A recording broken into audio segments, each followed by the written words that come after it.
De esa manera van a conseguir que a ese tejido le sucedan dos circunstancias. Ahorita les voy a mostrar esto para que me puedan entender mejor. Esos son los nervios de la pelvis que podemos ver aquí. Y como les estaba diciendo, que estos consisten en que van a penetrar el tejido y que van a conseguir que esos tejidos les sucedan dos cosas. Que primero que estos tengan la sensibilidad y luego estos puedan responder a ello. ¿Y de qué manera funcionan esto? Una representación más o menos que yo les quería mostrar es esa. ¿vale? Digamos, ay, disculpen que yo sé que no es Navidad, pero vale, entonces esto, digamos, eso lo vamos a representar como una inervación. Entonces esto va a inervar lo que es todo el área pélvica, ¿verdad? Entonces, como les estaba diciendo, que esto lo que va a causar primero es sensibilidad para luego esto pueda responder ante los estímulos que se van a transmitir. Y gracias a esta inervación, nosotros podemos sentir, podemos realizar otros tipos de funciones. Un ejemplo de inervación sería el esófago, que hace movimientos peristálticos. Para que tengamos un poco mejor y no andemos un poquito perdidos, los sonidos peristálticos, estos son los que se encargan, para que me entiendan mejor.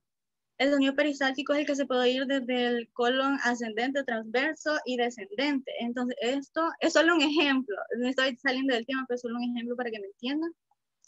De que, como le digo, son impulsos nerviosos o pulsaciones que hace el intestino, que esto para que entendamos un poquito mejor, el pulso normal del peristaltismo es de 3 a 4.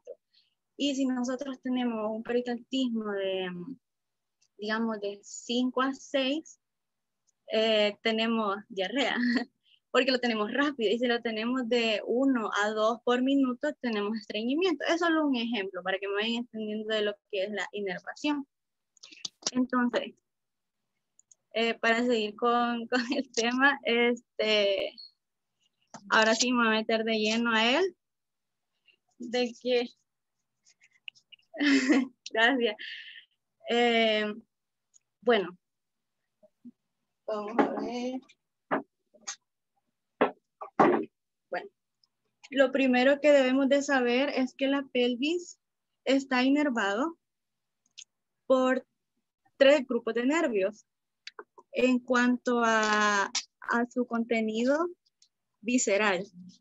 En primer lugar, están estos nervios que se ven aquí atrás, que son los troncos simpáticos sacros. Y estos troncos simpáticos sacros, obviamente, son los que van a permitir la inervación simpática del recto, del útero, de la tuba uterina, de la vejiga. Bueno, de manera simpática, como repito. El segundo grupo de nervios corresponde a aquellos que se ven aquí atrás, que son estos. Estos que se ven acá, estos se denominan nervios espláncnicos pélvicos. Son los nervios espláncnicos nervios que son parasimpáticos y que son los que promueven la erección del clítoris, de la erección del pene, etc. Estos son los nervios, entre comillas, erectores. Aunque su nombre corresponda a los nervios espláncnicos, pélvicos, y que, repito, son del parasimpático. El tercer gran grupo de nervios es este plexo que se ve acá, este conjunto con forma de una telaraña que va sobre el recto, sobre el útero, sobre las tubas uterinas, sobre la cara superior de la vejiga y corresponde al plexo hipogástrico inferior Este plexo gástrico inferior, del cual creo que ya hemos visto algo de esto, este se divide otros pequeños plexos que son más pequeñitos. El plexo vesical para la vejiga, un plexo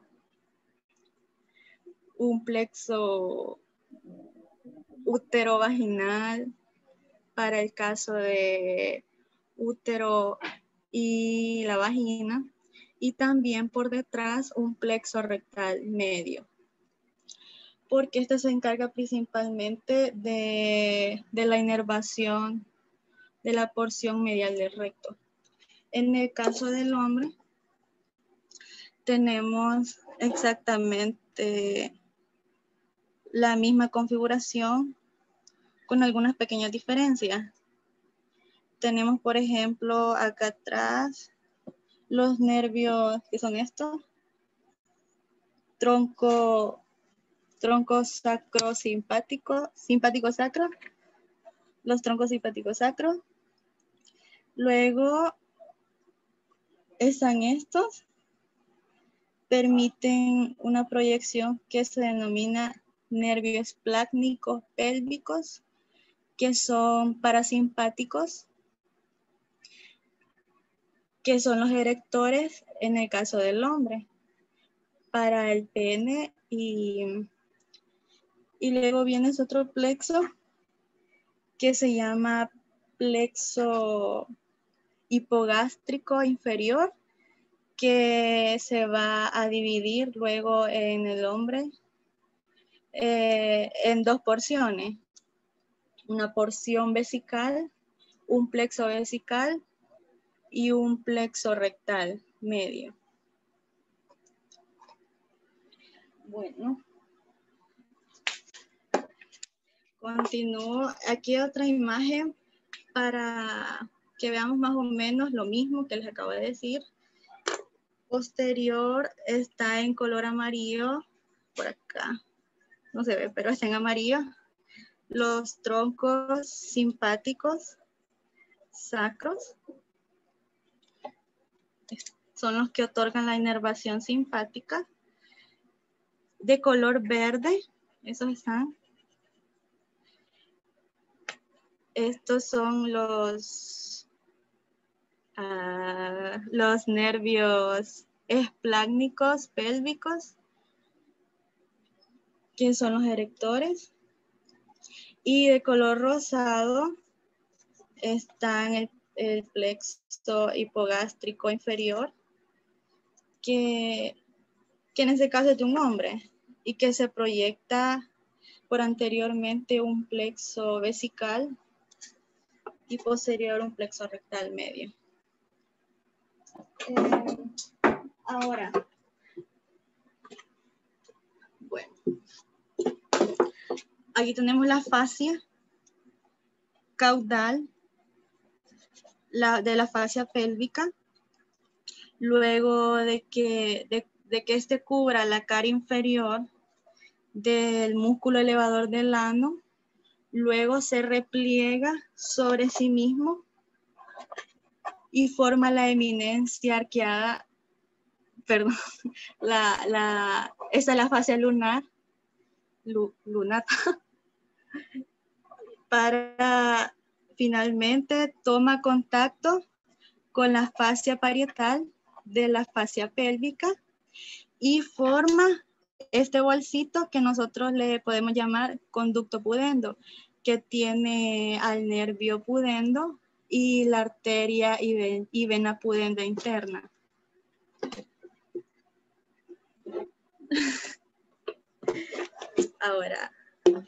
Ahora el nervio pudendo, que forma parte del plexo que nace del plexo sacro, sale de la pelvis, lo hace a través de una incisura que se denomina incisura isquiática mayor, que la podemos encontrar en los libros o en una imagen en internet. Si le buscamos en una imagen en Google, les va a aparecer como escotadura ciática mayor, pero se denomina incisura isquiática mayor. Y cuando sale a través de la incisura isquiática mayor de la pelvis, luego reingresa a la pelvis a través de una incisura isquiática menor. Entonces, eso es lo que estoy diciendo para que me entiendan. Veamos que esta es la imagen que buscamos, ¿verdad? El nervio pudendo sale de la pelvis a través de esta incisura isquiática, esta es la incisura isquiática mayor, inmediatamente bajo el margen inferior de este músculo llamado piriforme y sobre el músculo gémino superior y luego de salir por la incisura isquiática mayor, reingresa a la pelvis a través de la incisura isquiática menor, que es esta otra que está acá. Para que tengan una idea, una va por encima de o por sobre la espina isquiática y otra va por debajo de la espina isquiática. Bueno, sale de la mayor y reingresa a través de la incisura isquiática menor. Y cuando reingresa a través de la incisura isquiática menor, lo primero que hace es pasar a través de la fosa isquional que anteriormente mencioné. Bueno, a este nivel se encuentra la fosa isquional, que se encuentra cubierta de grasa. Luego de pasar a través de la fosa isquional,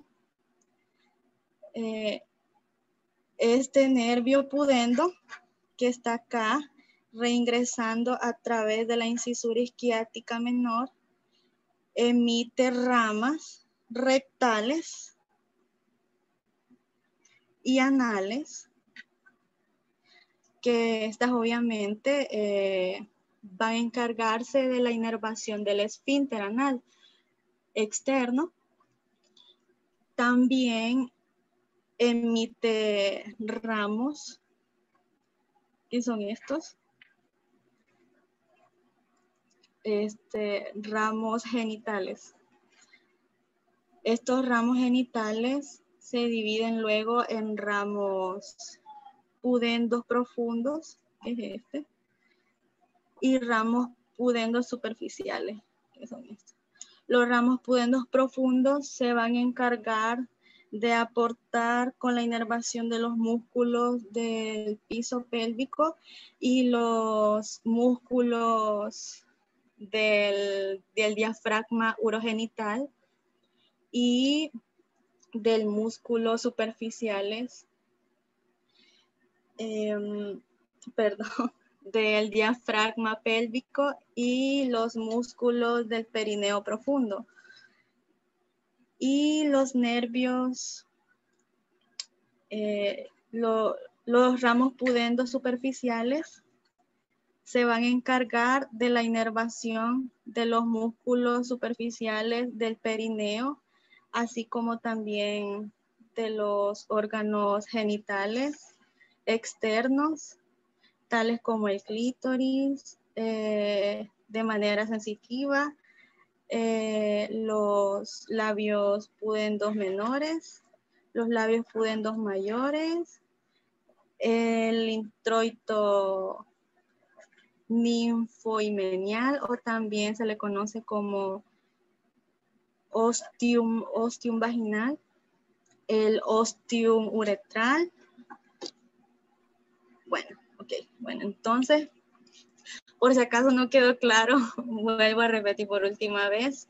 Reingresa a través de la incisura isquiática menor, que es la menor, a través de la incisura isquiática menor, pasa la fosa isquional,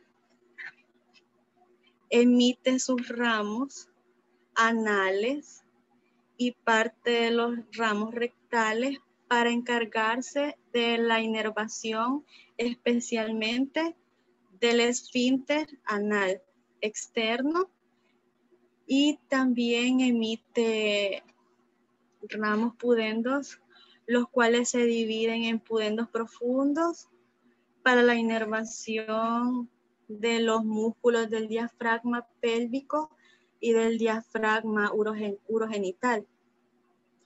Y de manera superficial se encarga de la inervación motora de los músculos perineales superficiales, tales como el transverso perineal superficial, como el bulbo cavernoso en la mujer o bulbo esponjoso en el hombre.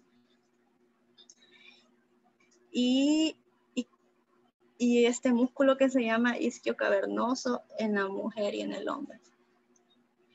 Y de manera sensitiva inerva los labios pudendos menores, los labios pudendos mayores y el introito ninfohimenial o ostium vaginal y el ostium uretral. Bueno, ahora vamos a este. En cuanto a la inervación del miembro inferior, vamos a hablar del plexo, obligatoriamente del plexo sacro o plexo sacrococcígeo. La división es un poco utópico porque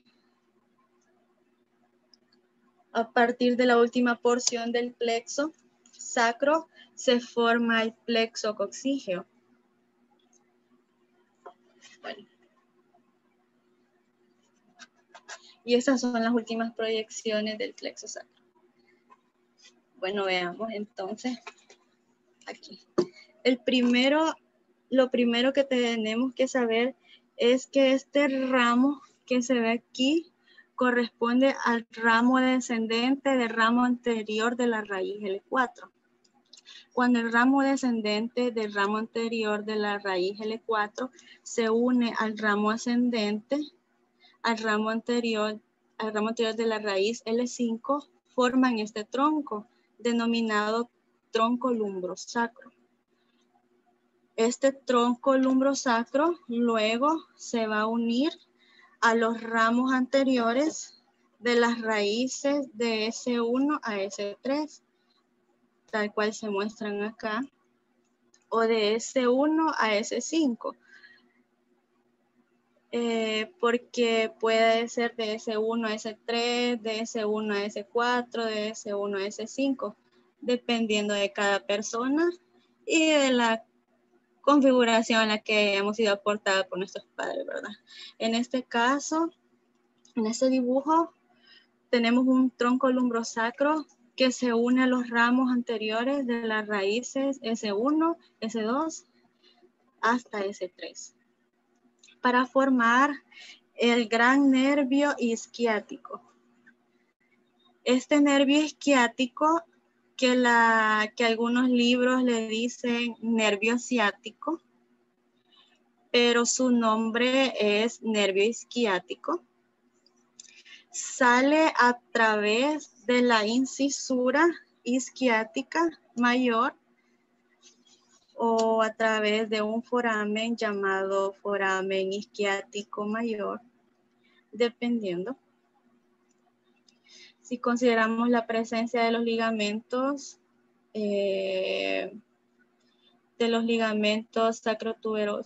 sacrotuberosos y sacroespinosos, se denomina foramen isquiático mayor. Si no los consideramos, se denomina entonces incisura isquiática mayor. Y cuando sale de la pelvis, atraviesa esta incisura isquiática mayor, lo hace inmediatamente bajo el músculo piriforme, que es este que está acá, y sobre este otro músculo que se llama gémino o gemelo superior, dependiendo del libro en que lo consultemos. Entonces, bajo el piriforme, sobre el músculo gémino o gemelo superior,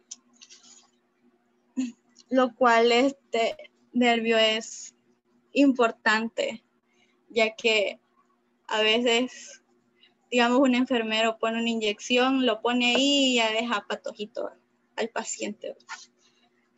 Así que eso no lo debemos de olvidar. De manera entonces que cuando el nervio isquiático sale a través de la incisura isquiática mayor, bajo el piriforme y sobre el gémino o gemelo superior, lo hace recorriendo la cara posterior, línea media del glúteo, y la cara, línea media posterior, la línea media cara posterior del muslo. Bueno, espero esté claro. Que recorre entonces el muslo por la cara posterior. Línea media, línea mediana. Bueno, muy bien. Ahora, cuando el nervio isquiático sale a través de la incisura isquiática mayor, bajo el piriforme y sobre el gemelo superior, lo hace acompañado de otro nervio que forma parte también del plexo sacro. Entre ellos está el nervio denominado nervio glúteo inferior y lo hace acompañado de la arteria glútea inferior, que es la que está acá. El nervio glúteo inferior se encarga de la inervación de este gran músculo llamado glúteo máximo, que está cortadito aquí, que algunos le llaman glúteo mayor, pero su nombre es glúteo máximo. Sobre el piriforme existe otro nervio acá. Ese otro nervio se llama nervio glúteo superior. El nervio glúteo superior, que sale junto con la arteria glútea superior, que está por acá, se encargará como nervio de la inervación de los músculos glúteo mínimo, que es este que está abajo, y del glúteo medio, que es este, es el que está cortado, que va aquí. Entonces inerva el glúteo mínimo, el glúteo medio. Bueno, ahora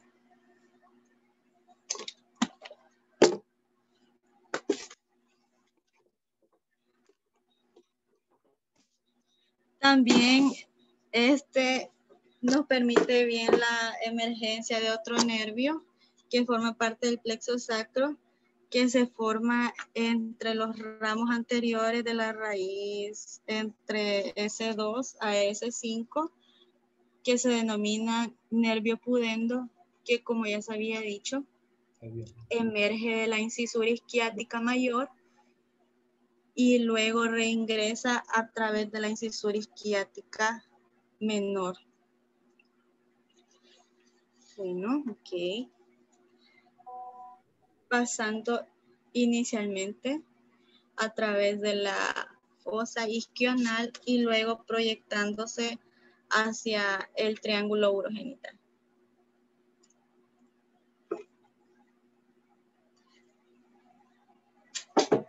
Ahora,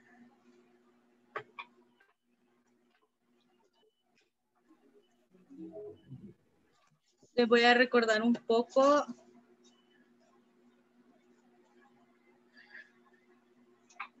con respecto a lo que ya se había mencionado del plexo lumbar.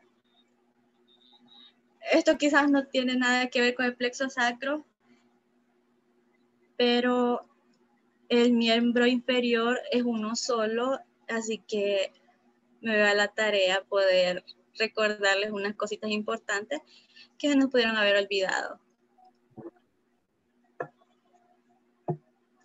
Bueno.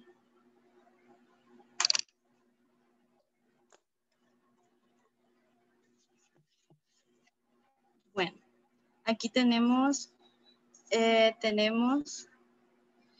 que hay dos ramos terminales que ya debemos de conocer, que forman parte del plexo lumbar, el nervio femoral,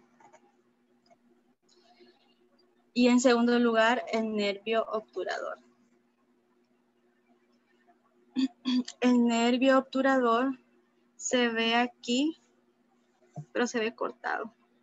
Aquí se ve mucho más completo. Está formado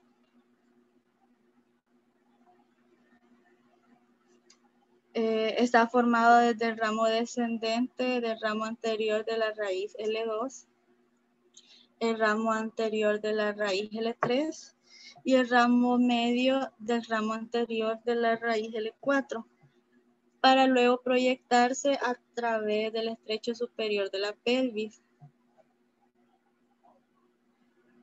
Aquí, acompañado de la línea arqueada del estrecho superior, y luego se proyecta por el foramen obturador a través de la membrana obturatriz, y en su recorrido colabora con la inervación del músculo pectíneo. También otro que se llama aductor corto. Luego viene el aductor largo y luego el aductor magno o aductor mayor.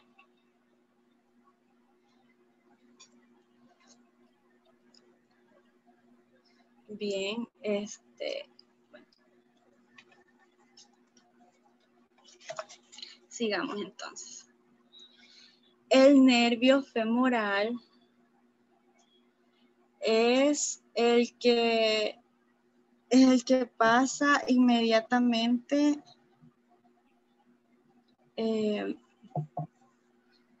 es el que forma a partir de los ramos posteriores de las raíces de la L2, L3 y L4, y va a formar este gran nervio llamado femoral, que pasa bajo el ligamento inguinal. Desciende acompañando este músculo que se llama porción ilíaca, y luego pasa bajo el ligamento inguinal, que cuando pasa bajo el ligamento inguinal emite sus ramas. Esos ramos son principalmente para la inervación de el músculo cuádriceps, el vasto medial del cuádriceps, el vasto lateral del cuádriceps y el vasto intermedio, y también del recto femoral, que es el que está cortado. Y también este ramo lateral que está aquí colabora en la inervación del músculo sartorio, que está cortado aquí.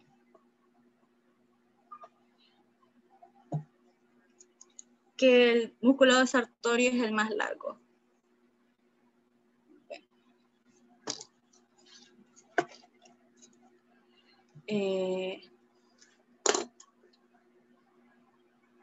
Ahora bien, de manera superficial, el nervio emite el nervio safeno, que son estos ramitos pequeñitos superficiales que colaboran con la inervación de la cara anterior del muslo y la cara anteromedial de la pierna y del pie. Estos son los ramos del nervio safeno y que provienen del nervio femoral. en su división sensitiva. Ok.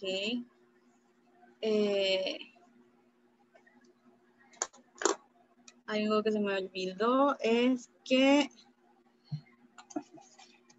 el nervio obturador, en este caso, también colabora de manera sensitiva con la inervación de la pierna de la cara medial del muslo. Muy bien. Ahora continuamos con el plexo sacro.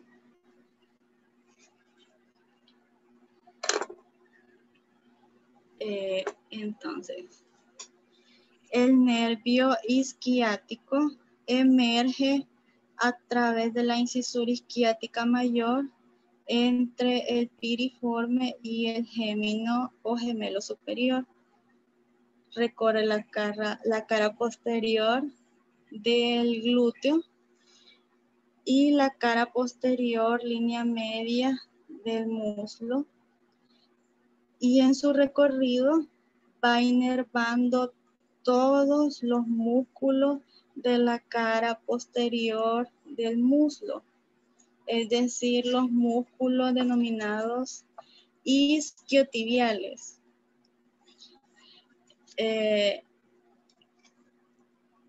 Y estos son del lado medial superficial.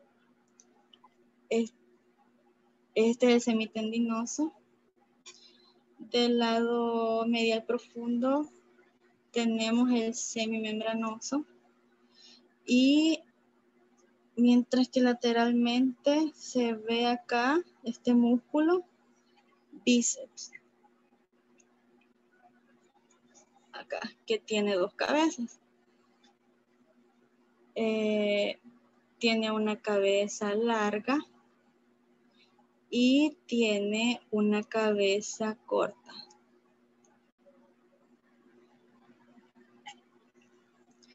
Este se encarga de su inervación el nervio isquiático, especialmente la cabeza larga, porque la cabeza corta recibe ramos del nervio tibial.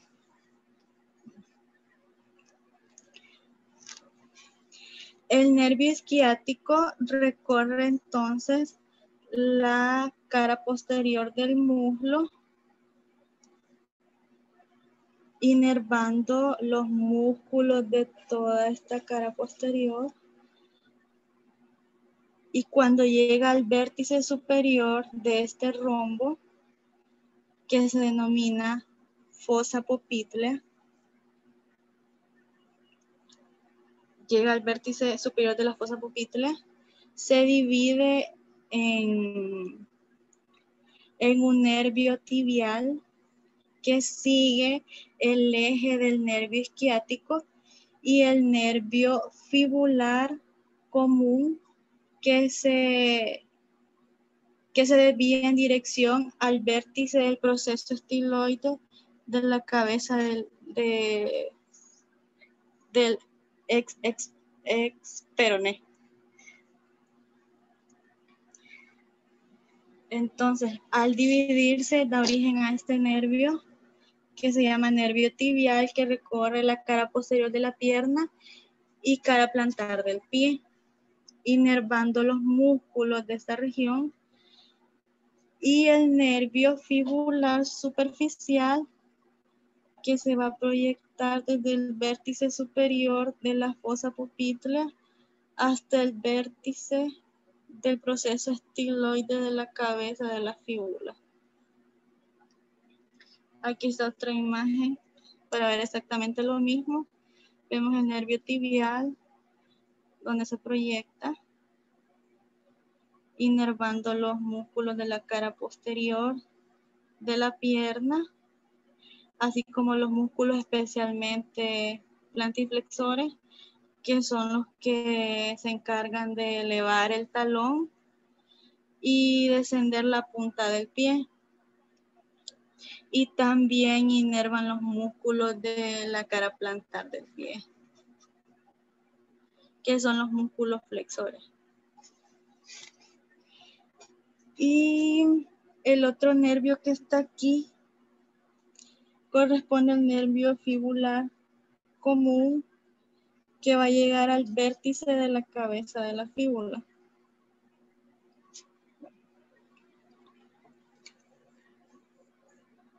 Vemos entonces aquí el nervio isquiático se proyecta de manera superficial, inervando la piel de la cara posterior de la nalga o del glúteo, así como también la piel de la cara posterior, línea media del muslo. Muy bien. Bueno, ahora ya una vez hablado de la inervación, que es un poco complicadito lo gentío, bueno, les voy a hablar sobre los vasos linfáticos. Pero antes de hablarle de los vasos linfáticos, vamos a ver primero qué son los vasos linfáticos para que podamos entenderle, ¿verdad? Entonces, para que podamos entenderle mejor, los vasos linfáticos son un tubo delgado que transporta linfa, que es el líquido linfático, y los glóbulos blancos por el sistema linfático, que también se denominan conducto linfático.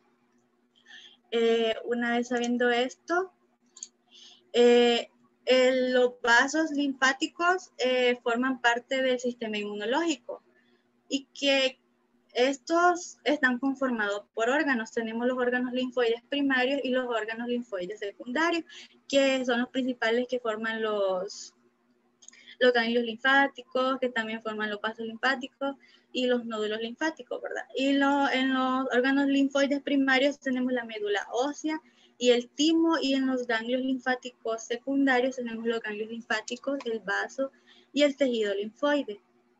Bueno, pero la función de los vasos linfáticos o del sistema linfático es que consiste en mantener los líquidos corporales en equilibrio y defender el cuerpo de diferentes tipos de infecciones.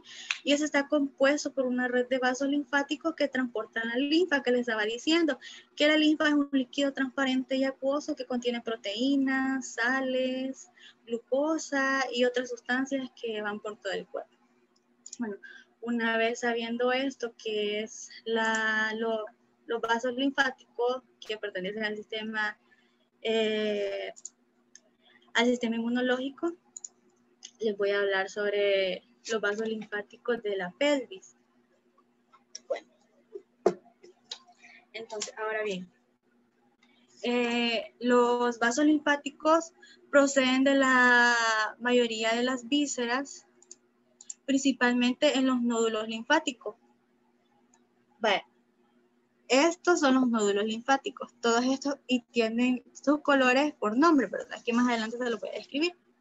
Entonces, como les estaba diciendo, los vasos linfáticos que proceden de la mayoría de las vísceras pélvicas drenan principalmente en estos nódulos, que estos van distribuidos a lo largo de las arterias ilíacas.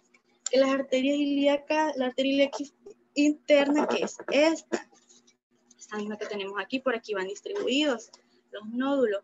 Entonces, por la arteria ilíaca interna y externa, y de sus ramas relacionadas que drenan hacia los nódulos relacionados con las arterias ilíacas comunes, y después hacia los nódulos relacionados con las superficiales laterales de la aorta abdominal. A su vez, estos nódulos aórticos laterales drenan en los troncos lumbares, que continúan hasta el origen del conducto torácico, aproximadamente de la vértebra torácica 7. Además de drenar las vísceras pélvicas, los nódulos situados a lo largo de la arteria ilíaca también reciben el drenaje de la región glútea, de la extremidad inferior y de las áreas profundas del periné. También los vasos linfáticos de las partes profundas del periné acompañan a los vasos sanguíneos pudendos internos y drenan principalmente en los nódulos internos, en los nódulos ilíacos internos de la pelvis. Los nódulos ilíacos internos son estos que están en color verde. Esos están acá. Entonces, los conductos linfáticos de los tejidos superficiales del pene o del clítoris acompañan a los vasos sanguíneos pudendos externos superficiales y esos van drenando en los nódulos inguinales superficiales, al igual que los conductos linfáticos, ya sean estos del escroto, de los labios mayores del glande, que son los labios mayores del glande, que son, si no me equivoco, creo que son estos. También el glande del clítoris, los labios menores y el extremo terminal inferior de la vagina. Estos van drenando los nódulos inguinales profundos, que son los que están en azulito, aquí. Y en los nódulos ilíacos externos, que son los que están en amarillo, que son estos. Una vez sabido esto, la mayoría de los vasos linfáticos de la extremidad inferior drenan los nódulos inguinales superficiales y profundos, situados en la fascia por debajo del ligamento inguinal. Y entre ellos, como les dije, tenemos los nódulos que van drenando diferentes partes del pene, del clítoris, del glande.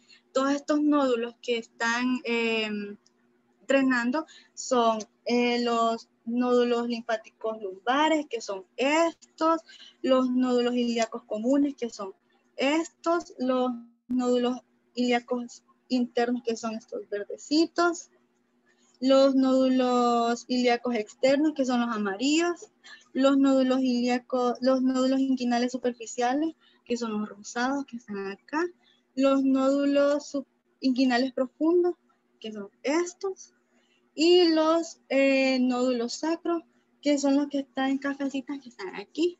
Se llaman sacros porque por ende están en el sacro, ¿verdad? Entonces, esta ha sido toda la participación. Espero nos hayamos dado a entender de la mejor manera y muchas gracias.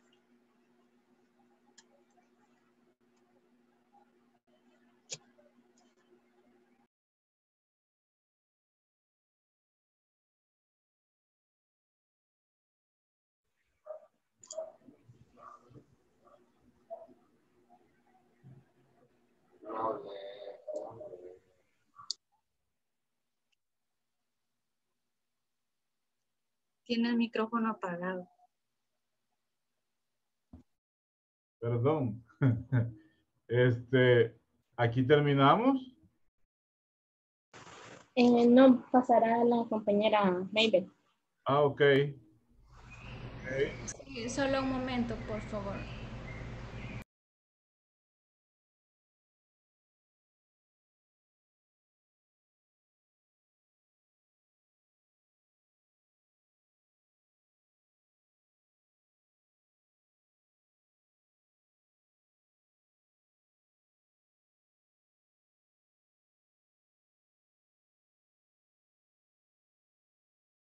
Hola, hola. Sé que algunos pueden tener ya hambre. Yo sé, estoy viendo que es la 1 y ficha. Si alguien pues tiene o alguna otra cosa que hacer, no sé, ¿verdad? Alguna otra cosa urgente, me quedo con los integrantes del grupo, no hay ningún problema. Los que quieran salirse, salgan o, bueno, o sepárense de la computadora y me quedo con el grupo terminando y luego voy a dar un receso de media hora para regresar con el tema, creo que es tobillo, no, pierna, rodilla y pierna, con el grupo de Cristina, ya pasada media hora, así que no hay ningún problema. Los que quieran, pues pueden retirarse ahorita si quieren y luego se conectan o lo que sea. Y yo me quedo con el grupo ahorita porque me interesa terminarlo, no que quede en el aire y así una sola vez pues terminamos. Por mí no hay problema. ¿Ok? Cuando quiera, Maple.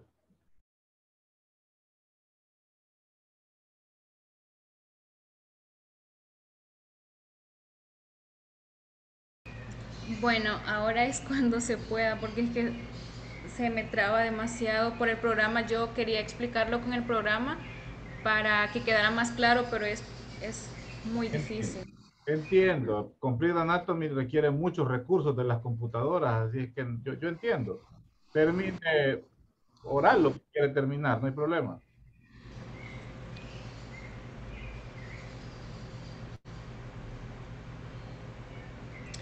Bueno, entonces voy a explicar la irrigación, y es que la irrigación se refiere al paso de la sangre por los vasos para llegar a todos los tejidos del cuerpo, y la irrigación sanguínea, por otra parte, hace que la sangre circule por el organismo y llegue a todos los tejidos de los órganos con los nutrientes indispensables para la vida. Los vasos como los capilares, las arterias y las venas concretan la irrigación. Como arteria principal tenemos la arteria ilíaca interna. Esta es la arteria principal de la pelvis y el periné, y esta, además de irrigar la mayoría de las vísceras pélvicas, las paredes del suelo de la pelvis y las estructuras del periné, incluidos los tejidos eréctiles del clítoris y el pene. Esta arteria da lugar a las ramas que discurren paralelas a los nervios hacia la región glútea de la extremidad inferior. Quiero ver si puedo mostrarles la arteria ilíaca interna en la aplicación, pero todavía está cargando, es imposible, pero quizá al final pueda mostrárselas porque me interesa que lo veamos, cómo se ve, cómo luce la arteria ilíaca interna en la pelvis para proporcionar la irrigación. Ok, la arteria ilíaca interna se origina en la arteria ilíaca común a cada lado, aproximadamente a la altura del disco vertebral entre la L5 y la S1, y se sitúa en la cara intermedial de la articulación sacroiliaca. Este vaso desciende a continuación sobre la abertura superior de la pelvis y se divide en los troncos anterior y posterior a la altura del borde superior del agujero ciático mayor. El tronco posterior, esta rama del tronco posterior de la arteria ilíaca interna son la arteria iliolumbar, la sacra lateral y la glútea superior. La arteria iliolumbar desciende lateralmente saliendo hacia atrás de la apertura superior y se divide en una rama iliolumbar y una rama ilíaca.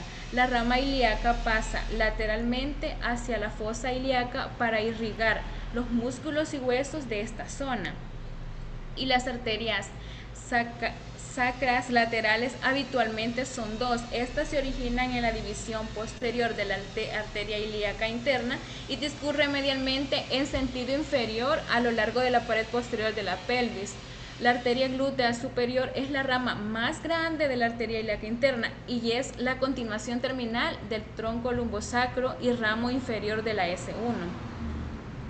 El tronco anterior, las ramas del tronco anterior de la arteria ilíaca interna son las arterias vesical superior, umbilical, vesical inferior y la rectal media, uterina, vaginal y la obturatriz.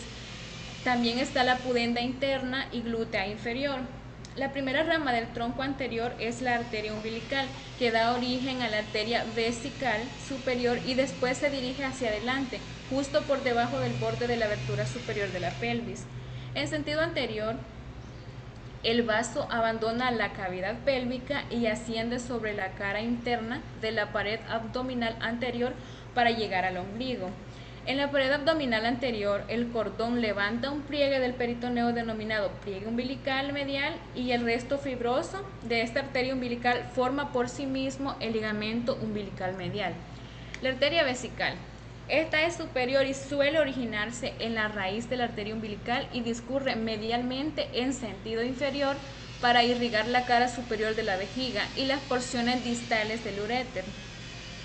La arteria rectal medial discurre medialmente para irrigar el recto y la arteria obturatriz sabemos que esta discurre en sentido anterior a lo largo de la pared de la pelvis y abandona la cavidad pélvica a través del conducto obturador. Ahora la arteria pudenda. Esta es interna, por eso se le denomina pudenda interna y desciende desde su origen, que es en el tronco anterior, y lo abandona en la cavidad pélvica a través del agujero ciático mayor por debajo del músculo peniforme. Esta arteria pudenda interna es la principal arteria que da irrigación al periné, ya lo había mencionado antes. Ahora bien, la arteria glútea inferior es en gran cantidad una rama terminal del tronco anterior de la arteria ilíaca interna, y es que la arteria uterina en las mujeres discurre medialmente por delante de la base del ligamento ancho del útero y así de esa forma llega al cuello uterino. Y las arterias ováricas, estas aumentan el tamaño significativamente durante el embarazo para incrementar el aporte sanguíneo al útero. La arteria sacra media, esta es la que da origen al último par de arterias lumbares y a las ramas que se anastomazan con las arterias iliolumbares y las sacras laterales. Ahora bien, voy a pasar... Perdón que te interrumpa, pero tenemos apagada la cámara.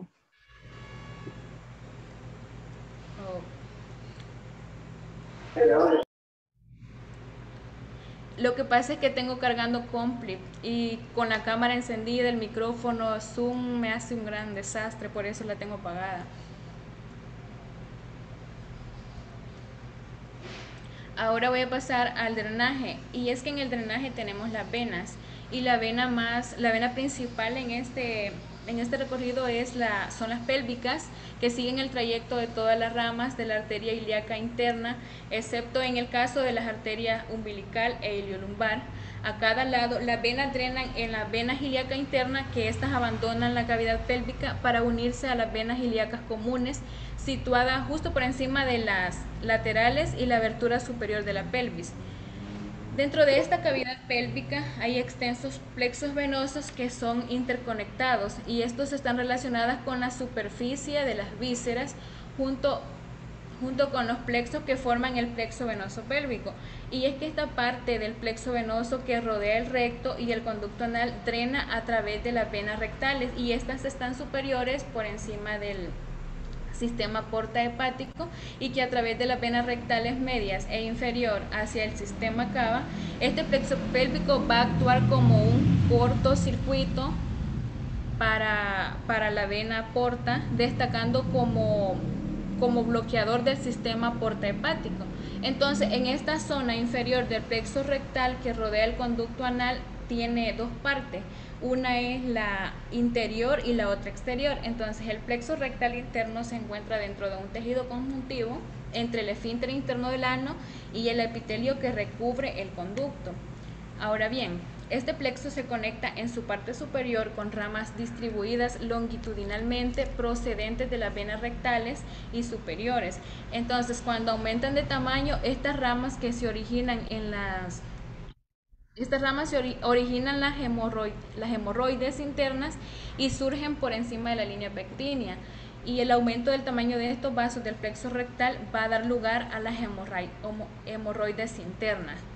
La única vena dorsal profunda que recorre el drenaje de los tejidos eréctiles del clítoris y del pene no sigue a las ramas de la arteria pudenda interna, sino que pasa hacia la cavidad pélvica. Por el contrario, pasa directamente hacia la cavidad pélvica a través de un hueco que se llama ligamento arqueado del pubis y el borde anterior de la membrana perineal.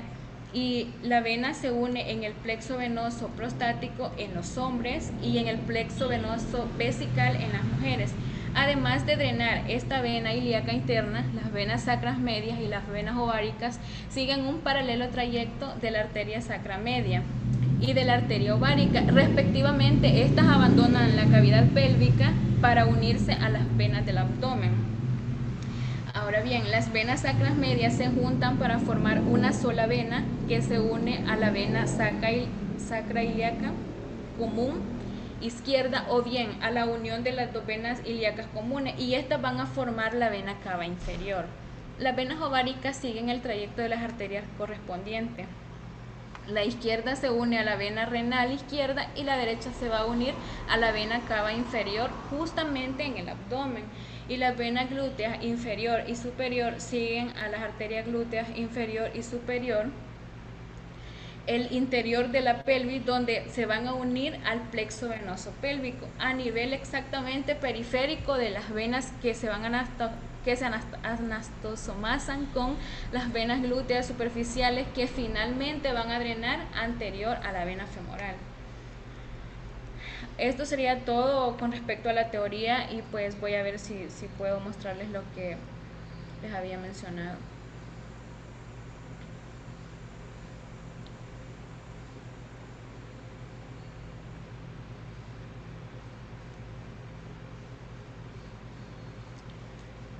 Creo que están viendo mi pantalla y pues pueden observar que no pasa de cargar, y la verdad es que, como les mencioné antes, la intención era explicarlo así porque se ve exactamente la ubicación de las venas, el recorrido, pero la verdad es que es imposible y tampoco quiero seguir quitándoles el tiempo. Por el momento creo que lo voy a dejar así, doctor. Bien, no hay problema, no hay problema. En honor al tiempo, vamos a obviar las preguntas de este grupo. Vamos a dar 30 minutos ahorita para receso. Y está muy bien el tema, está muy bien, no se preocupen, tienen muy buena nota. Nos vemos en 30 minutos. Cristina, ¿está listo su grupo? Sí, doctor, sí, estamos listos. Ok, en 30 minutos nos vemos de nuevo. Ok, doctor. Ok, gracias chicas, chicos de este grupo. Muy bien. Gracias, doctor. Gracias, doctor. Hola, Kevin.